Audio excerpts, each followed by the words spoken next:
This is the City Sites Podcast with Larry Kutzler.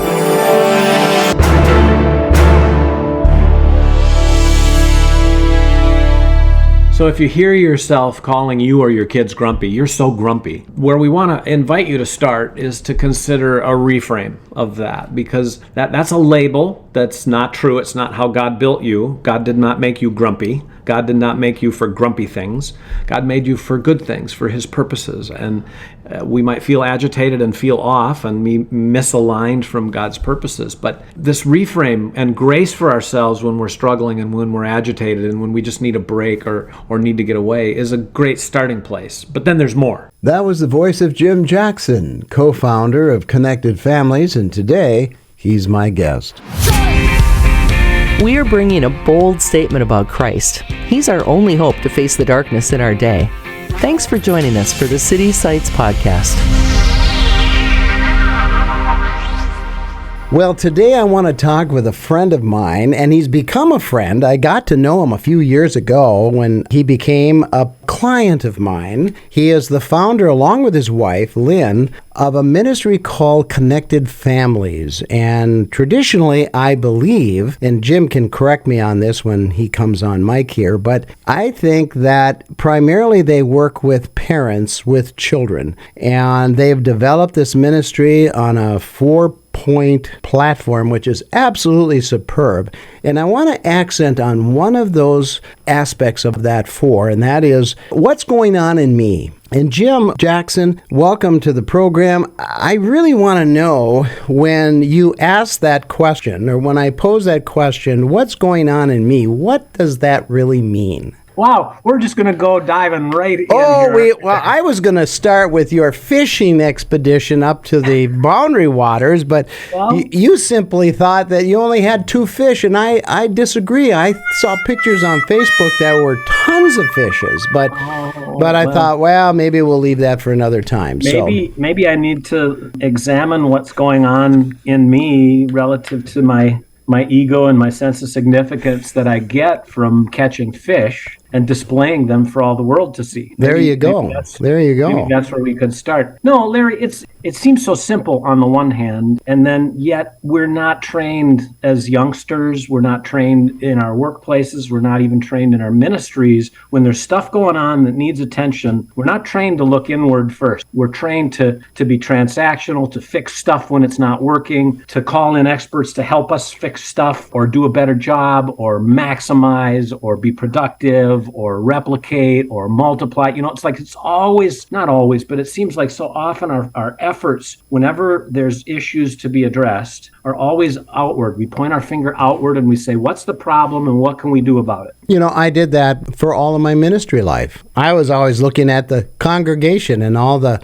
problems that were out there, and rather than look inside of me, and especially in conflict, when leaders get into conflict, and there's a lot of conflict in the church, in ministry, it just gets ugly quickly. And so often, Jim, as you know this, resolution doesn't come easily. Yeah. We go back to what you normally do, work with parents and children. We become like children.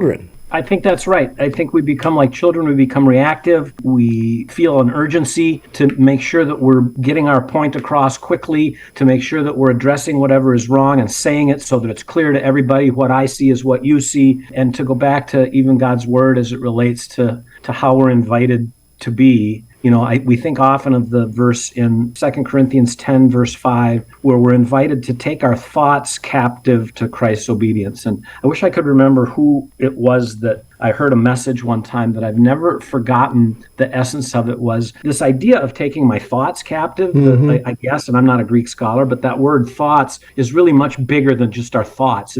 It's our attitudes, it's our behaviors, it's kind of this holistic look at me, the human. Take how I think about things and how I react to things captive to the obedience of Christ. Well, I can't do that if I don't examine my heart. Matthew 12:34, I think Jesus is kind of talking to the Pharisees, but he's suggesting that it's out of the abundance of what's in our heart, our mouth speaks. And again, probably even in that same message, this idea is that what comes out of us is an indicator of what's in our hearts. That's Yeah. obvious. But what I often hear parents say is, I said this thing to my kid that was demeaning or that was shaming or that was harsh, and I didn't really mean it. But the truth is, if it came out of you, you meant it. Probably a judgment there about your child, a judgment there about your spouse, a judgment there about your parent, a judgment there about your neighbor, your boss, your colleague. We carry judgments in our hearts about people. Out of those judgments, our mouth speaks. We do what we do. We position ourselves. We set our boundaries. And if we don't take the time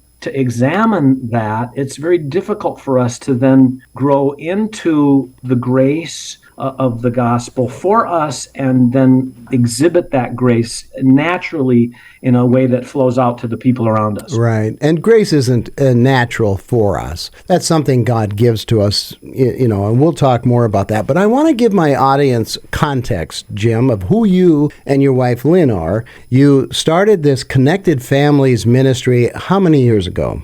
It's been 20 years. We're about to celebrate a 20th anniversary celebration. Great. Now, you started Connected Families. Give us a quick overview of what it is, and then why did you start it? Yep. Well, Connected Families is a ministry that seeks to inspire, equip. We have a little saying that we memorize. We get paid coffee cards if we get it right. We wake up every day to inspire and equip parents to receive and pass on God's grace and truth by imparting a memorable and biblical framework for parenting. I didn't earn the coffee card. I forgot 2 words, actually. We care for parents. But you came up with 4 platforms, 4 areas, and what are they? So, again, to back up more than 20 years ago, I was a youth worker. Lynn was working with parents and their children as a pediatric occupational therapist, and we found that an awful lot of our energy, instead of being directed toward the children, was being directed toward the parents, and we wanted to develop some sort of easy way of understanding what we were growing to believe is just a really important way to think about our job as parents. And what we arrived at is like you say, this 4-layered or 4-leveled sort of way of thinking about it, whereby we build a strong foundation as people. The foundation we build on the rock of Jesus Christ. We build on the truth of the Word of God. We build on the insights that we develop as we grow about ourselves, about the people around us, the power of sin in our lives. We grow a strong foundation. And when people are growing a strong foundation, they communicate a message to the people around them that you're safe with me. We're both works of God under grace in process, being brought to completion until the day of Christ. I'm not perfect. You're not perfect. Let's get comfortable with our imperfection together. Let's bring grace to the relationship. You're safe with me as I grow a strong foundation. And that work is never done, I don't think, for us. In fact, the older I get, I'm 62 years old now, the more I think, man, the rabbit hole really is deep.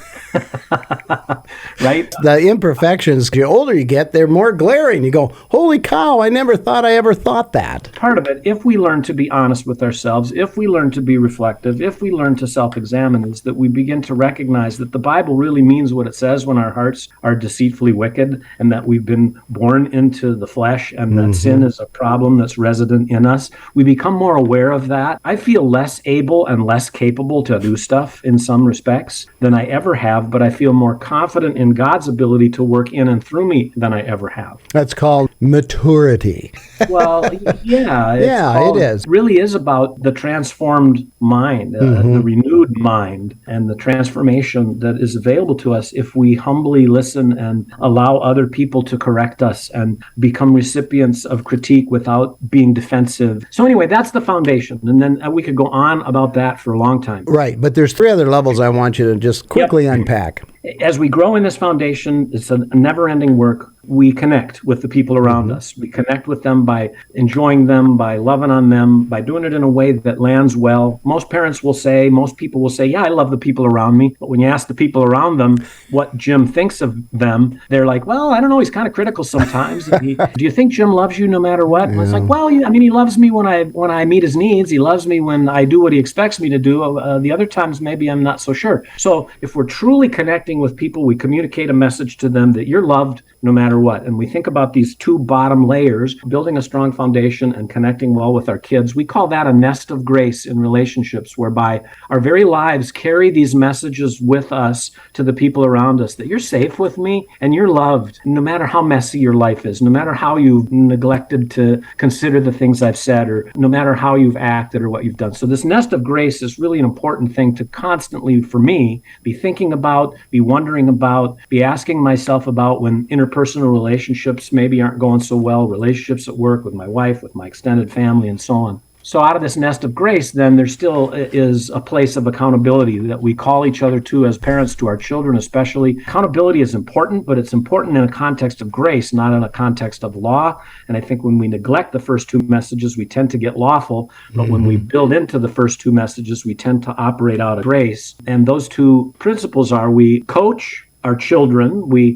can coach those around us. By coach, I don't mean I'm going to tell you what to do, but we can wonder, we can help people think about what God built them to do and how they might do it more effectively or more appropriately. The message of enacting this principle of coach is that you are called and capable, Larry, to do the good things God prepared in advance for you to do. As a brother in Christ, you have a calling, you have a wiring. It's different than mine. I want to see it. I want to appreciate it. I want to breathe life into it. I want to call it out by my efforts to bring this principle of coach. Now, again, this is a model we built for parenting, but it has its application really in all sorts of different relationships. And so then, as it relates, again, going back to children, we are called to correct our children, to discipline our children. And the Bible invites us, as we do this, a lot of people will say, well, yes, it does. It tells us in the Bible that our children are to obey their parents in the Lord, for this is right, and it's the only commandment that comes with a promise. And I'm like, well, that's true, but that's not my verse as a parent. That's my child's verse, and it's my job to raise my child in a way that they want to be responsive to that truth when I'm not around. And so the message of correct is, first of all, about, am I doing the work to self-correct? But then am I allowing my children to experience the natural impacts? We reap what we sow. What did you just sow there, child? How might you make that right? Galatians 6:1 tells us that if we catch our brothers or sisters in sin, we ought to restore them gently. Right. It's a corrective calling for us in the body of Christ to go alongside each other in a way that we restore them gently. Well, it's our belief that it's a parenting verse. It is. Leadership verse. Are created in God's image to do the work God created them to do. They bear God's image, and for us to come alongside them and correct them gently means that we do it by being safe, by communicating a message of love, by communicating a message that says, hey, you're capable of this or that other thing, and you're capable to make right what you've made wrong. And in fact, I'm going to keep you accountable to make right what you've made wrong by your behavior here. Well, Jim, I love this. I have been inundated with the idea of these four. It was created probably for children and parents, but it can be used, as you said, in all kinds of situations. Yeah. I mean, it is really principles for leaders. However, as I was listening to you talk, it seems that you are a man of grace. Have you always been there, or how did that develop? Because a lot of Christians don't talk like you.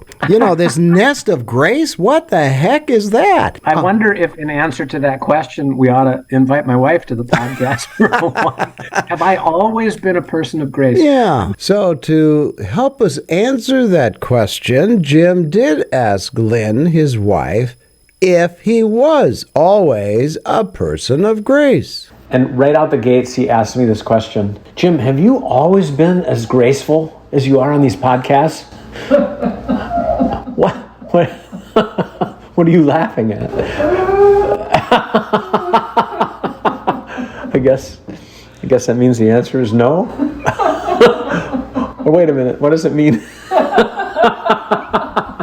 Obviously not. And I thank you, Larry, that that's your assessment. Of course, the truth is I get snippy still. I get snippy of heart daily. I'm still working at becoming more and more aware as I grow of sort of not just the snippy. I've learned to respond in ways to things that I feel snippy of heart in without looking like I'm snippy at all. You may have seen me act, quote unquote, gracefully before, when in fact what was going on was some angst and some need to be in control and some embarrassment about something somebody else said, or, I don't know. But I am a work in progress. What I've learned is that that's a part of the process, is to become aware and to put on the garments of love and compassion and grace. And, there's lots of arguments about this. If I act that way, then maybe I'll become it. There are times when I act gracefully. Without going into details, I had a conversation with a person yesterday, and I wasn't feeling very graceful. An idea of mine was being challenged in a way that felt kind of relentless, and I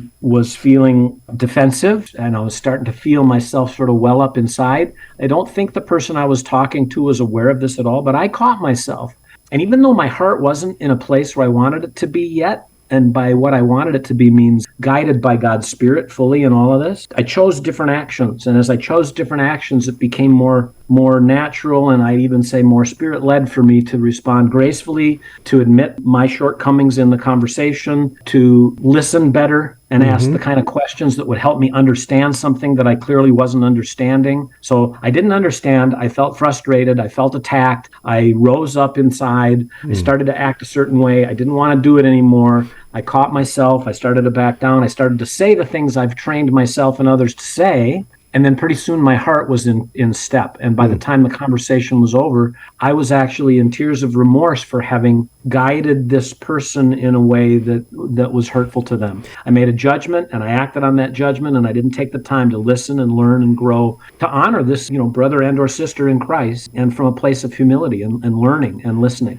I've done hundreds and hundreds of interviews over the years, and mostly with Christian leaders, and I have found that the majority of the leaders that I've interviewed, about 60%, are narcissistic in some way, shape, or form. It was easy to point them out because the conversation was always about them, not about the Lord or what the Lord was doing in them. It was all about them doing something for the Lord. So it's very narcissistic. But I fell in love with that word, self-awareness, because when I applied it to me, Jim, I found I had tendencies that were narcissistic. And that is a revelation that all of a sudden you go, well, I thought it was always out there. Instead, it's in here as well. I mean, honestly, I think another way to say that we're born into sin is that we're born into narcissism. Our fight is not against flesh and blood, but against the powers and the principalities of darkness that want to keep us in this place of self-centeredness, of narcissistic ways of seeing things. And as Christians, we can be pretty clever about how we couch our sinful tendency to be righteous sorts of actions. And then it works, and people respond, and they do stuff, and we could look at all kinds of stories that have been in the public eye, even recently with pastors, to see how this blows up. And we actually were having this conversation not long ago as a family on the very trip where I caught all those fish. What is the key to prevent somebody like me, who has these narcissistic tendencies, who likes to talk a lot, who likes to listen to my ideas more than I like to listen to other people's ideas a lot of the time? What does it take to keep a person like me in check? And, certainly prayer and the spiritual disciplines. But I think this idea of looking inward and making a discipline out of asking, what's really going on in me? Am I really, Lord, am I being dishonest with myself? Am I willing to peel away layers instead of just justifying what I do in the name of whatever it is that I want to name it? And that's the hardest work I've done as a Christian. And if there's anything that God has done in me to help display the fruit of the Spirit through me that's authentic and real, it's draw me time and time and time again to looking for Jesus in me, the hope of glory, and deciding if I'm yielding to that or if I'm dominating that in my inner world, where only I can see, where only God's Spirit can see, and then being willing to talk about it, to extrovert it to God, to others. I try to be accountable to my wife, to my kids about these things, because I recognize in a very quick moment, I can turn a corner and go into that world of what you called narcissism. I just think it's the sinful tendency we all carry inside of us, and start to make even the most righteous sounding of things be about me. Well, here's what you taught me, Jim Jackson. You taught me about self-awareness in 3 words. And you weren't speaking to me directly. You were speaking to an audience on your podcast. You talked about being fast, large, and loud. And all of a sudden, as you unpacked that. I said, now that is self-awareness personified. I mean, that is really what it's about. So explain it, would you? Well, fast, large, and loud, I think, is the sinful tendency of all of us to get in control in a hurry, whether it's with our children, whether it's with our spouses, whether it's with our coworkers, our extended family. I'm right now trying to care for an ailing parent, and I don't like how she's thinking about things all the time. And so I tend to feel afraid, and out of that fear, make quick assessments, try to put quick actions in place, and to do it in commanding sorts of ways. Now, I'm not yelling, I'm not running, but my spirit is fast and dominating, which is another way of saying large and loud, because I'm working really hard on persuasive words to get this person to agree with me and do what I think is best. With our kids, we're fast, large, and loud. I remember very vividly a day with my daughter where we'd been talking about, some different rhythms of when we're going to eat, what we're going to eat in our home, and she wasn't following that the way that I expected her to. And I didn't raise my voice, and I wasn't quick, but I looked at her and I said, "What are you doing?" She said, "Daddy, stop yelling at me." Our kids, better than anybody else, understand what's going on inside of their parents. I'm glad we gave our kids the gift of being able to call us out or ask questions about that or say things about that, because sometimes they're more aware than we are that we're being fast. I was fast, large, and loud with her that day. I felt afraid. I felt urgent about it. And so I confronted her immediately without compassion, truly. I might have justified it and said, "Well, I'm doing this for your own good. I'm asking you about this for you, not this isn't about me." But that was been a lie. I felt fear. I was fast, large, and loud. We talk about an antidote to this, which is, what does it mean to go slow and low and listen? I was going to ask you about that because that is a good one. Explain that. All of us have this tendency to be fast, large, and loud when the people around us aren't acting or doing what we'd like them to. We have a tendency to be fast, large, and loud, and we justify it. It could be they're doing something they ought not do. Mm-hmm. If I'm fast, large, and loud, the messaging is, this is about me. I'm in control. You're not. You're not capable. You have to depend on me to keep you in line, which ultimately doesn't really empower our kids.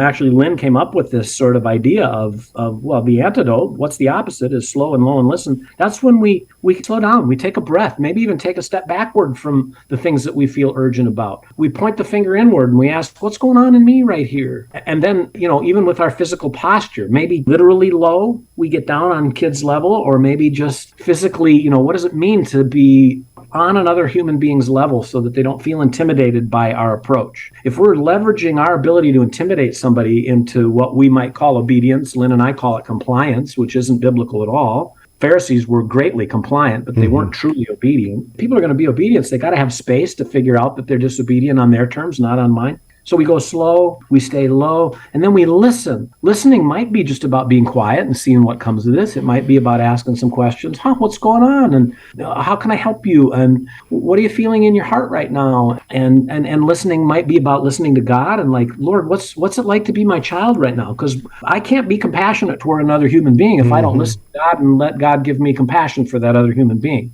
And compassion is impossible if I just have made a judgment that that person is wrong and I'm right. I can't have compassion on that person. And we borrow this idea from Jesus. Looking out at the multitudes, he felt compassion on them because they were like sheep without a shepherd. And that's our kids an awful lot of the time. But his compassion wasn't, I'm going to set them straight and I'm going to get them right. It was like, I'm going to feed them. Yes. And then I'm going to talk to them with some powerful words and hope that they might be able to glean what I'm saying, but I'm going to approach them slow and low, and I listen to God. That's where the compassion came from. And now I'm going to respond and do what I'm going to do. And it's very different than what I thought it might have been in the first place. And it's been very effective for connected families because you've taught hundreds of families to do this, and it's worked. Parents are coming back and saying, hey, I came in fast, large, and loud, and now I'm learning how to become slow and listen. Well, and even the language of it worked is something we're always careful about. Sure. Because if I'm becoming slow and low and being a better listener, right, in order to gain the outcome I want from my child, possible, not absolutely, but it's possible that I'm just using this idea of slow, low, and listen to manipulate my child in a new and different way,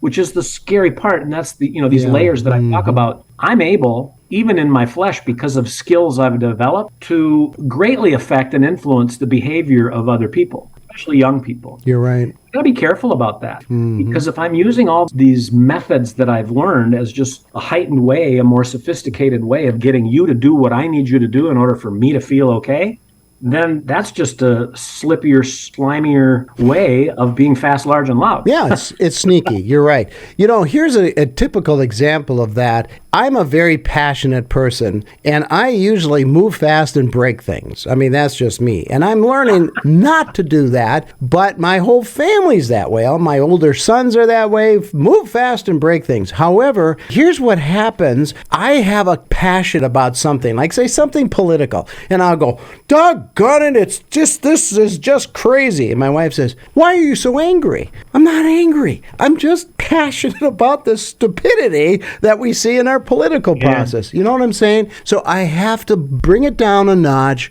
and learn how to be slow, low, and listen. And that's a hard one for me. Wait a minute, Larry. Do you have to? She always sees my passion as anger, and I'm not angry. Yeah, but let's play with this for a minute, because we hear parents all the time say, well, I should do this, or I have to do this. I think what I hear you saying isn't I have to, I should. I think what I'm hearing you say, I hope what I am hearing you say below the surface is that I think I'd like to respond differently than I always have. Yeah. I literally, we coach parents and helpers, caregivers around this all the time. Instead of saying, this is what I should do, because whenever I say to myself, I should do something, there's already an implication there that I'm doing something I ought not do, and there's shame in it. Yeah. And so now I should do something different, and it's discouraging. It's discouraging to say it that way. Well, I should be better than I am. I should do differently. Now I'm discouraged. And literally, truthfully, when we do it that way and we feel those feelings of discouragement, the brain pathway that's formed around those feelings, those responses, actually deepens. It becomes more likely that the next time the thing happens that we felt bad about how we approached it, the next time it happens, we're more likely, not less likely, to do this thing that we say we should do, because we're trying to manage or address this by shoulding on ourselves. We invite people to be prayerful and to let God convert that should into a want, into His want. Jim, I'm running out of time, and so I want to have you back at another point, and I want to further this with you. I'm fascinated by the Connected Families platform, so we'll dig into it again. However, my audience is probably very much in love with you right now, and they want to know more about Jim Jackson, so where do they go? Well, connectedfamilies.org is our website, and there's bios and whatnot about Lynn and me on there. Everything that you'll find there is the resources that we provide as a part of our passion to care for and equip and inspire parents. And there's a ton of stuff. Just go on there and use the search engine to do a topical search. You'll find things we've written about topics from anger to eating to sibling rivalry to effective discipline and so on, informed by this framework. Everything we do is informed by this simple framework that we describe. So there's one way. We got a couple of books people can buy. That's sort of our, really in some senses, our biographical treatise for what we do. And they're available on our website as well at connectedfamilies.org.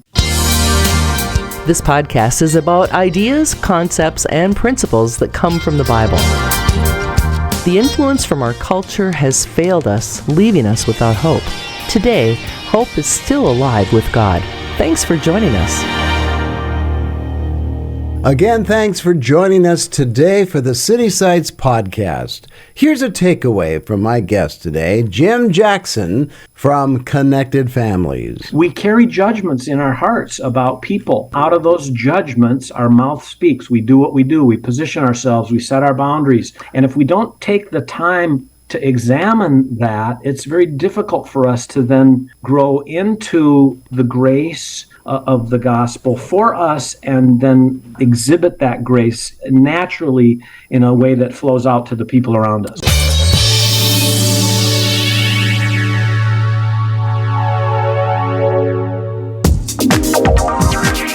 Thank you for joining us today. Every Friday, we bring you this podcast with interviews with people who are challenging the status quo of Christianity and challenging the cultural norms of our day. Please help us get the word out by sharing the link to this podcast with your online friends and family. Our website also contains other podcasters who are a part of the City Sites network of communicators, all sharing the good news of Jesus Christ. Our website is citysitesurbanmedia.com.